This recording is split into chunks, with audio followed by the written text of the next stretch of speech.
In this video, I'm going to show you how to check if your link is a valid link here in Google Sheets. So if you're dealing with some URL on your data and you just want to check if that URL is valid, here's how you can do it. So here in my example, I have this simple table, and on the last column is where I'm going to check whether these URLs are valid or not. So let's go ahead and get started. So we're going to be using a function called isURL. This function will tell you whether the URL would be a valid one or not. And if it is a valid one, it will give you the true value. And if it's not, then it's going to give you the false value.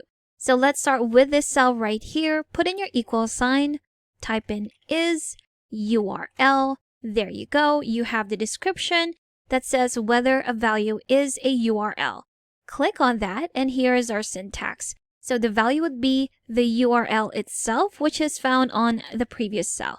Click on that, and you already have a preview of the results, which is true, meaning this URL is a valid one.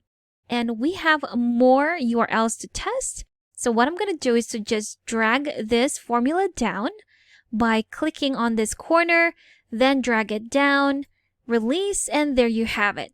So we have 9 trues and 1 false for this one right here. So with this simple function, we are able to tell whether our URLs here in our spreadsheet is actually valid.